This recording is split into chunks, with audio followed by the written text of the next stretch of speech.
So for the 11th year in a row now, Korea is #1 in suicides for the OECD, according to a 2015 report. So we did a lot of research on this topic, and we wanted to talk to you guys about some of the stats and some of the causes of suicide in Korea. So even though around the OECD, suicides have been going down since 1985, since 2000, Korea's suicides have actually been going up. On average, around 40 people commit suicide every day in South Korea. And according to the 2015 United Nations Happiness Report, Korea ranked 5.9 out of 10 for happiness and was 47th out of 158 countries. I find these kind of stats really shocking considering how successful Korea seems from the outside. So even though Korea managed to pull itself out of like a war-stricken state, doing really well economically, suicide is actually the #1 cause of death amongst teenagers. The #1 cause of death, and this is considering how crazy driving is here in Korea and how huge the traffic mortality rates here, suicide still outranks that. I read a stat further back saying that originally the #1 cause of death in Korea was actually automobiles, then cancer, and then suicide. And then suicide started to like switch and climb up the ranks. Not only is it the #1 cause of death amongst teenagers, it's actually the #1 cause of death between people ages 10 to 39. So why are so many people committing suicide at such a young age? Well, between the years 2000 and 2003, there were around 1,000 people that committed suicide between the age 10 and 19, and it was actually caused because of stress from education. Due to really competitive college admission processes and mass unemployment,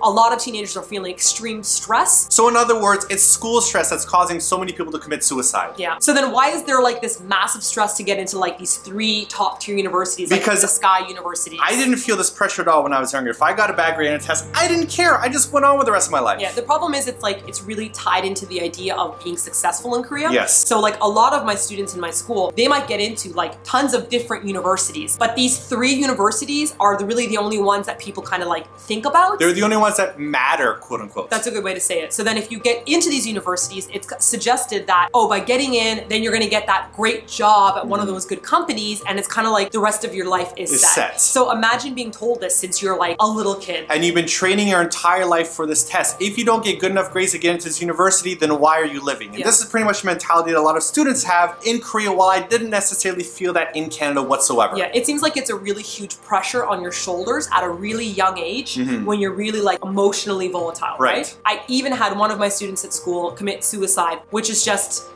devastating and heartbreaking to think that such a young, like beautiful human being just ends their life over a test score.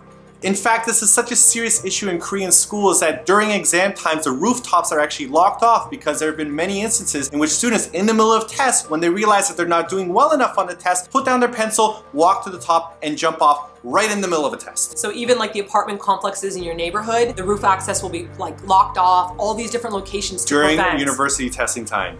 It's that serious. That's absolutely awful. What's really interesting though is that the Korea Youth Counseling and Welfare Institute wound up saying that 80 to 90% of the students that wind up seeking counseling do wind up feeling a lot happier and feel that stress relief from them of their university exams. A lot of people actually don't realize this, but there are not guidance counselors in high school. In the schools, no. Yeah, so like when we grew up, we all had guidance counselors that you might have been like, you know, oh, my guidance counselor, but at least they were there. The problem is though, counseling is kind of stigmatized in Korea. Very stigmatized in Korea. I feel like I want to say it's being talked about more. I remember there being a talk show recently that kind of got popular about people going to counselors and dealing with their phobias. It's getting a little bit more accepted, but it's still very much frowned upon. Yeah, it's frowned upon, and it can also be put on your resume and like your health records for the future. So like if you're dealing with these issues and then you try to get a job in the future, people can say, oh, well, why were you seeing a psychologist? Like, we don't want an unstable person in our company. So then the problem is it kind of backs people into a corner of feeling extremely helpless. So it's a real shame that one of the possible solutions for this problem is so stigmatized that a lot of people aren't actually seeking that help. Now, even though the #1 cause of death amongst teenagers is suicide, that is not the majority of people committing suicide. Shockingly, it's actually people 65 years and older that take up the majority of suicides in Korea. The causes for suicides in senior citizens is primarily financial. A lot of older people are supposedly forced into early retirement and they don't have enough savings to get through the rest of their lives. The causes have been linked to problems with money, essentially unclear retirement plans and major financial difficulties when they get older. Outside of teenagers and senior citizens, when it comes to adults, the #1 cause of suicides in Korea is mostly job related. In fact, when Job Korea surveyed 626 company employees, 74.4% of them said they experienced workplace depression, as opposed to 49.9% of them in 2008. That's almost a 30% increase in 1 year. And see, what's upsetting about this is that we talk talk about suicide amongst teenagers for the stress of not getting into the university to get the job. Yeah. And then you get into the university, which is still stressful under Right. suicide in university. And then you get the job and you hate the job. And 74.4% of you are depressed. And then you retire from your job and you're depressed after that. This is like a major problem. So if you're watching this in the US, you might think that you hate your job, and supposedly 40% of you do. But Korea, in fact, has one of the highest stress levels in the world at 95%.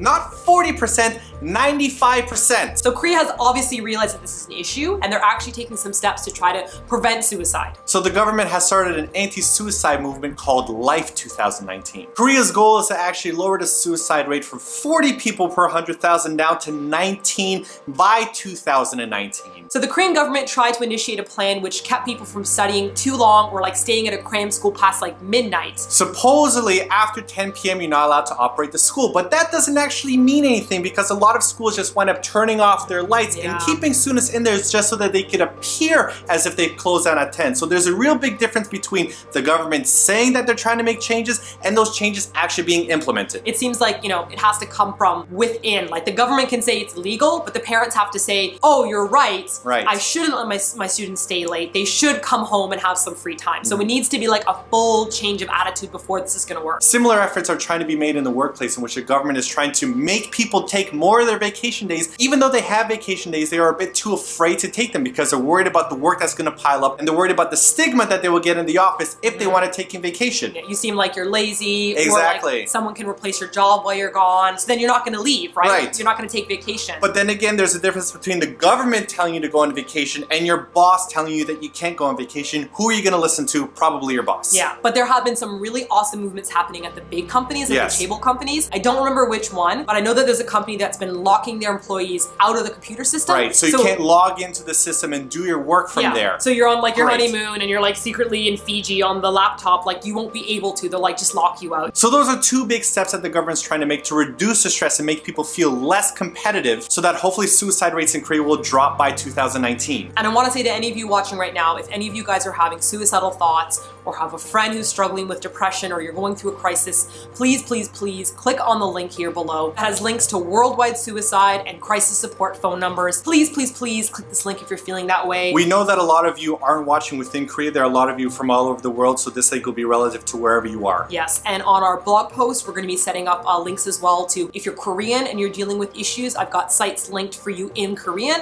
And if you're living in Korea but you're as a foreigner as well, we have some links to clinics that can help you guys out as well. Please talk to somebody about this, okay? I'm really sorry to have such a serious topic this week, but this is a real serious issue in Korea, a giant cloud that's been hanging over the country for a long time. We know many people that have been affected by this, and I really hope that the government's anti-suicide movement has a really positive effect on people living here in South Korea.